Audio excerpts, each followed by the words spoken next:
Dios ha dispuesto que nosotros debemos rodear a Roma. Rodear a Roma implica evadir a Roma, pasar a la orilla de Roma sin introducirse en sus fronteras. Sin embargo, esta ruta larga desanima a muchos. ¿Y después qué pasa? En el versículo 5 se nos dice lo que pasó en aquel entonces, y sin duda alguna es una figura de lo que incluso pasa hoy en día. Y habló el pueblo contra Dios y contra Moisés. ¿Por qué nos hiciste subir de Egipto para que muramos en este desierto? Pues no hay pan ni agua, y nuestra alma tiene fastidio de este pan tan liviano. Aquí empiezan las quejas. Esas quejas son primero contra Dios y después contra Moisés. Hoy entendemos que Dios fue el que nos dio su palabra, y Moisés fue quien la puso por escrito. Así es que esto explica el orden de estas quejas. El pueblo se desespera porque dicen no tener pan ni agua, aun cuando Dios les proveyó siempre de agua y del pan que caía del cielo, que es el maná. Hoy entendemos también que el agua es un símbolo para referirse a la palabra de Dios, es decir, a la Torá. Específicamente a los primeros 5 libros que fueron dados a través de Moisés, del Génesis al Deuteronomio. Y también entendemos que el pan es el alimento que da vida, el cual es símbolo de la interpretación correcta de aquello que fue escrito, de la Torá. Esa interpretación correcta de la Torá no nos llega a nosotros a través de religiones, no nos llega a través de organizaciones religiosas. La interpretación correcta de la Torá nos fue dada por Jesucristo mismo. Por eso, Jesucristo es nuestro pan de vida eterna. Así es que este versículo nos explica también que el pueblo se quejaría contra Dios. Se quejaría contra la Torá de Dios dada por Moisés. Cuando se quejan contra Moisés, por supuesto. También se quejan contra la interpretación del mismísimo Jesucristo cuando se quejan del maná, del pan que cae del cielo, anhelando incluso regresar a los placeres temporales del pecado, que está simbolizado por la esclavitud en Egipto. Ahora, una vez que ellos se quejan de Dios, se quejan de la palabra, se quejan de Jesucristo, ¿cuál es la consecuencia de todo esto? En el versículo 6 dice, y el Señor envió entre el pueblo serpientes ardientes que mordían al pueblo y murió mucho pueblo de Israel. Dios envía serpientes venenosas, a eso se refiere con el término ardientes. Estas serpientes mordían, inyectando un veneno a las personas para que éstas murieran. Ahora, la serpiente siempre ha sido un símbolo del mal. En algunas ocasiones incluso es usada como símbolo de Satanás y en otras como símbolo de nuestra constante inclinación a hacer lo malo. La palabra hebrea para serpiente es la palabra nahash. Ahora, la raíz de esta palabra nahash significa analizar, aprender por experiencia, lo cual se contrapone con el principio divino que nos dice que nosotros debemos obedecer los mandamientos de Dios, no experimentar las cosas por nuestros propios juicios, sin confiar en que la palabra de Dios, sus mandamientos son perfectos, y que la mejor manera de vivir es de acuerdo a la instrucción de Dios y no en base a nuestras experiencias. El veneno que hace que la gente muera, ¿cuál crees tú que es? Si viene de la serpiente, la cual es símbolo de nuestra inclinación al mal, el veneno es entonces un tipo del pecado. El pecado, de acuerdo a 1 de Juan 3:4, el pecado es infracción de la ley.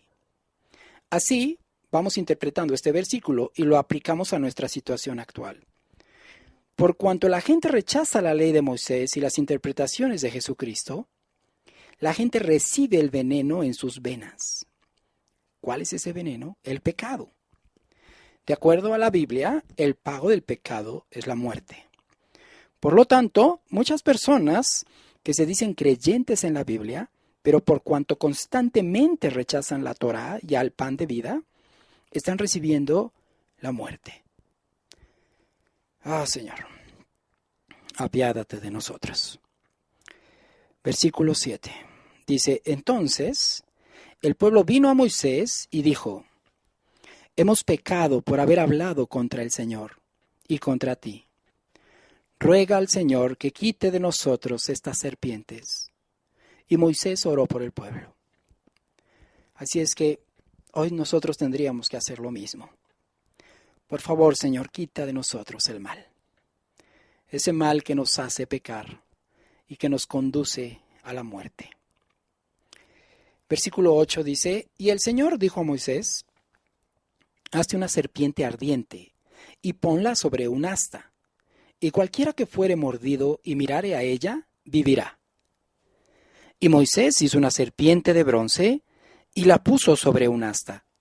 Y cuando alguna serpiente mordía a alguno, miraba a la serpiente de bronce y vivía. Debemos entender bíblicamente estos dos textos para no darle una interpretación errada. De entrada, a primera vista, pareciera algo contradictorio, una serpiente de bronce en un asta. ¿Acaso eso no es idolatría? Si tenemos claro los símbolos que están involucrados, nos daremos cuenta que Dios está hablando a través de este pasaje. La serpiente representa la inclinación que todos nosotros como seres humanos tenemos a hacer lo malo. ¿Sí? Recuerda que Dios dijo que el intento del corazón del hombre es malo desde su juventud. Así es que la serpiente representa esta inclinación al mal. En hebreo, esta inclinación al mal se le conoce como el Yetzer Hará. Así es que este Yetzer Hará incluye el pecado como el veneno que trae muerte. Entonces, ¿qué es el Yetzer Hará? El Yetzer Hará es la inclinación a hacer lo malo. Como parte esencial del Yetzer Hará está el veneno del Yetzer Hará, que es el pecado, y lo cual trae muerte. El bronce en la Biblia siempre se usa para simbolizar el juicio. Los juicios pueden ser para bien o para mal. Cuando tú vas a un juzgado, cuando vas ante un juez, generalmente tú tienes que esperar o bien un veredicto a favor o bien un veredicto en contra. Es decir, se va a esperar una condenación o se va a esperar una liberación. Pero al colgar a la serpiente en un asta, esto es símbolo de maldición. Es decir, esto quiere decir que el veredicto fue de condenación. Para completar el entendimiento de estos versículos debemos analizar el verbo mirar. Porque aquí se dice que a todo el que mirare. ¿Sí? El verbo mirar, que está involucrado aquí, involucra una palabra hebrea que se usa en este versículo para el verbo mirar y que es la palabra Raah. R-A-A-H. Lo que tiene un significado más profundo que simplemente ver. Raah significa contemplar, examinar, reflexionar. Con este entendimiento entenderemos lo que Dios pretendía cuando puso esta serpiente de bronce para sanar a los que estaban muriendo. Fíjate bien, aquellos en cuya sangre corría el veneno del pecado debían reflexionar respecto al juicio de condenación que recibiría nuestra constante inclinación a hacer lo malo para poder alcanzar la vida eterna. Por eso, hoy en día nos damos cuenta de que este juicio sobre nuestro Yetzer Hará, que se realizó en el desierto, fue una figura del juicio que se haría sobre este mismo Yetzer Hará, pero en Jesucristo, al ser colgado para que nuestros pecados fueran redimidos en Él. Así es que esta serpiente de bronce no fue sino una figura de lo que Dios iba a hacer con nuestra inclinación al mal, pero que lo iba a hacer muchos años después, pero en la persona de Jesucristo. Ahora, ¿cómo nosotros podemos confirmar que esta interpretación que estamos haciendo es una interpretación correcta? Fíjate, Jesús nos va a confirmar que nuestra interpretación está correcta en el Evangelio de Juan, capítulo 3. Entonces te voy a pedir de favor que vayamos al Evangelio de Juan, capítulo 3. Ok, entonces estamos analizando un pasaje que está relacionado con una serpiente de bronce, que Dios le pide a Moisés que la cuelgue de un asta, lo cual es símbolo de maldición, para que esas personas que habían hablado mal en contra de la palabra de Dios, en contra de la Torá de Dios, en contra del mismo pan de vida que es Jesucristo, para que esas personas tuvieran una oportunidad de vivir, tenían que reflexionar respecto al juicio que se haría hacia su inclinación al mal. Así es que el día de hoy estamos interpretando desde una nueva perspectiva, una perspectiva más hebrea. Estamos analizando el pasaje de la serpiente de bronce. Así es que para eso ya acabamos de llegar a una conclusión en donde decimos que lo que estaba sucediendo en esa serpiente de bronce era que Dios pretendía que la gente que había permitido el acceso del pecado, es decir, el veneno de las serpientes venenosas, reflexionaran respecto a que su inclinación al mal, ese rechazo constante que están haciendo en contra de la palabra de Jesucristo, iba a sufrir un juicio en un asta, en un símbolo de maldición. Y que nosotros dijimos que ese símbolo de la serpiente de bronce no era sino un anticipo de aquello que iba a ser Jesucristo con nuestra inclinación al mal en la cruz, cuando Él fue crucificado. Y estamos diciendo ahora que Jesucristo nos lo va a confirmar en este capítulo 3 del Evangelio de Juan. Así es que vamos a leer el capítulo 3 del Evangelio de Juan a partir del versículo 1 y vamos a leer hasta el versículo 15. ¿Ok? Dice de la siguiente forma: había un hombre de los fariseos que se llamaba Nicodemo, un principal entre los judíos. Este vino a Jesús de noche y le dijo: Rabí, sabemos que has venido de Dios como maestro, porque nadie puede hacer estas señales que tú haces si no está Dios con él. Respondió Jesús y le dijo: de cierto te digo, que el que no naciere de nuevo no puede ver el reino de Dios. Nicodemo le dijo: ¿cómo puede un hombre nacer siendo viejo? ¿Puede acaso entrar por segunda vez en el vientre de su madre y nacer?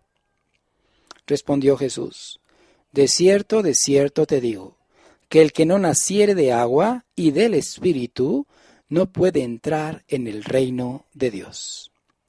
En el contexto que estamos estudiando, que es en el contexto de la queja de las personas en el desierto, ¿recuerdas de qué se quejaron? Se quejaron de Dios, se quejaron de Moisés y se quejaron del maná, es decir, del pan de vida. Entonces, ellos se quejaron de la palabra de Dios dada a través de Moisés y de su interpretación a través de Jesucristo. Sin embargo, Jesús dice: es necesario que nazcan de la palabra interpretada por mí, lo cual es el ministerio del Espíritu de Dios. Cuando Jesucristo dice: es necesario que nazcan del agua y del Espíritu, Jesucristo está diciendo: es necesario que nazcan del agua y además que el Espíritu se encargue de hacerles llegar la verdad que yo he traído. Porque hoy sabemos que el ministerio del Espíritu de Dios es grabar los mandamientos de Dios en unos corazones de carne, de acuerdo a los profetas. Y aquí Jesús no contradice lo que los profetas han dicho. En el versículo 6 dice: lo que es nacido de la carne, carne es, y lo que es nacido del Espíritu, Espíritu es. Esta es una manera en la que Jesucristo marca una diferencia entre el alma animal y el espíritu, lo que en hebreo sería el nefesh y el ruach, el cual es la antesala para la neshama. La neshama, se dice que el nefesh es el alma animal y que la neshama es realmente el estado a través del cual Dios desea a sus hijos. Es el alma humana. La Biblia lo marca como una diferencia entre el alma viviente y el espíritu vivificante. En el versículo 7 dice: no te maravilles de que te dije, os es necesario nacer de nuevo. El viento sopla de donde quiere y oyes su sonido, mas ni sabes de dónde viene ni a dónde va.